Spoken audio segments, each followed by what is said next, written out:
Proyek pembangunan Giant Seawall atau tanggul laut raksasa menarik perhatian sejumlah investor internasional. Ada 2 company besar yang tertarik dari China untuk partisipasi.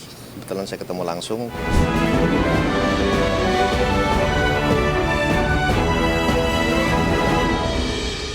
Pemirsa, CEO BPI Danantara Roshan Roslani memastikan proyek pembangunan Giant Seawall menarik perhatian sejumlah investor internasional. Perusahaan besar asal China dan Jepang secara khusus menyatakan ketertarikannya untuk ikut serta menggarap proyek tersebut. Kepala Badan Pengelola Investasi Daya Anagata Nusantara yang juga Menteri Investasi dan Hilirisasi Roshan Roslani memastikan proyek pembangunan Giant Seawall atau tanggul laut raksasa menarik perhatian sejumlah investor internasional.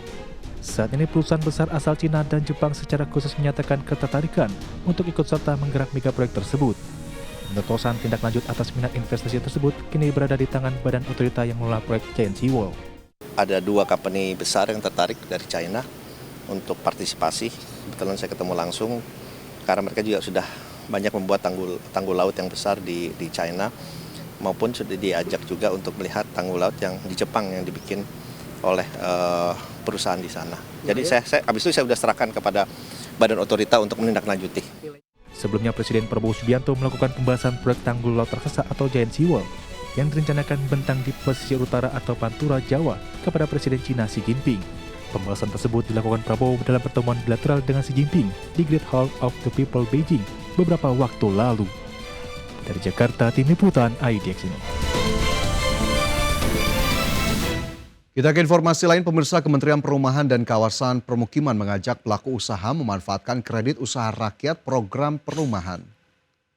Menteri Perumahan dan Kawasan Permukiman Maru Arar Sirait meyakini program kredit perumahan ataupun KUR perumahan mampu memberikan multiplier effect seperti mempercepat pembangunan atau penyediaan rumah serta dapat menyerap lapangan pekerjaan. Pemerintah berkomitmen menyalurkan plafon KUR perumahan sebesar minimal 5 miliar dan maksimal 20 miliar rupiah per pengusaha.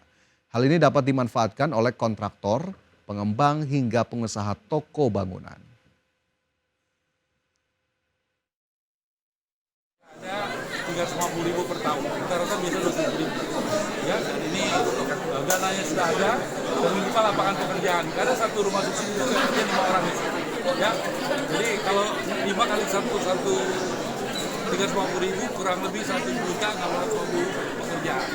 Kemudian belum lagi industrinya, toko itu ada lantai, ada pasir, ada besi, ya, kaca, semua. Belum lagi ibu-ibu yang jualan di warung. Nggak ada perumahan yang nggak ada yang orang jualan warung. Pasti buru-burunya makan.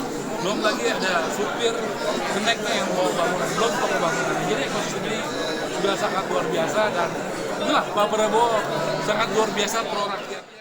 Sementara itu, Ketua Umum BPP HIPMI Akbar Himawan Buhari menyambut baik langkah pemerintah yang mendorong usaha mikro, kecil, dan menengah atau UMKM untuk naik kelas dengan stimulus penyaluran kredit usaha rakyat sektor perumahan. Menurut Akbar, program ini memberi kesempatan bagi UMKM sektor home industry untuk memiliki tempat usaha sendiri. Akbar menilai dengan skema KUR perumahan yang dijalankan dengan profesional dapat memberikan dampak ganda baik dari sisi pengusaha mikro, kecil dan menengah serta masyarakat penerima manfaat lainnya. Sebelumnya Akbar mengungkapkan bahwa skema KUR yang selama ini pemerintah gulirkan ternyata belum mampu mengakomodasi kebutuhan para anggotanya.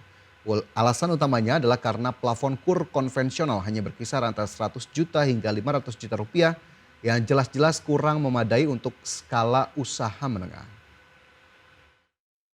Ingin dalam program ini bisa membangun ekosistem perumahan yang secara komprehensif, bisa membantu teman-teman semua dalam hal ini bisa UMKM yang sifatnya home industry bisa melakukan usahanya, bisa memiliki tempat usaha sehingga bisa melakukan aktivitas usaha dengan kepemilikan rumah sendiri.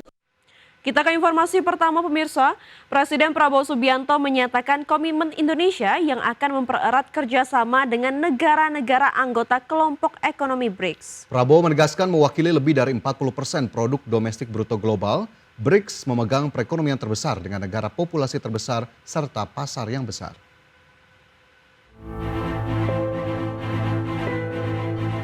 Presiden Prabowo Subianto menyatakan komitmen Indonesia yang akan mempererat kerjasama dengan negara-negara anggota kelompok ekonomi BRICS. Hal tersebut disampaikan Prabowo dalam pertemuan BRICS Leader Virtual Meeting pada Senin malam.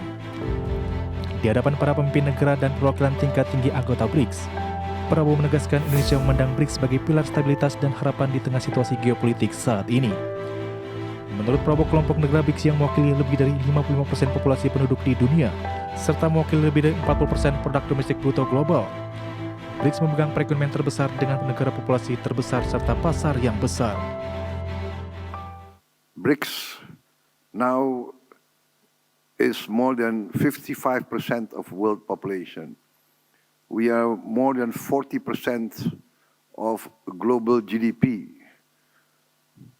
BRICS has the biggest economies, biggest countries in population, biggest markets, countries with large natural resources, critical resources.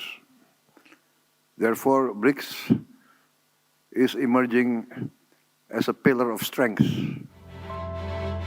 Pertemuan BRICS Virtual Meeting diadiri oleh sejumlah kepala negara dan perwakilan tingkat tinggi.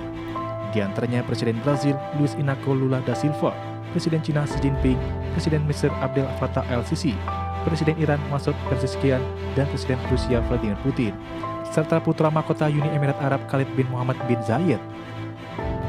Tim Liputan, IDX Channel. Usai resmi dilantik sebagai Menteri Keuangan, para pelaku pasar kini menanti kebijakan Menteri Keuangan Purbaya Yudi Sadewa untuk mendorong perekonomian nasional, terutama kondisi pasar modal Indonesia di tengah kondisi ekonomi dunia yang masih belum menentu. Dalam program Market Buzz IDX Channel, CEO Sahamology M. Hamzah menyebut para pelaku pasar berharap kebijakan yang akan dikeluarkan Menteri Keuangan Purbaya Yudi Sadewa mampu membuat market kembali bergairah. Menurut M. Hamzah, kebijakan yang pro terhadap keterbukaan dan transparansi diyakini mampu meningkatkan kepercayaan publik dan pelaku pasar terhadap Menteri Keuangan yang baru.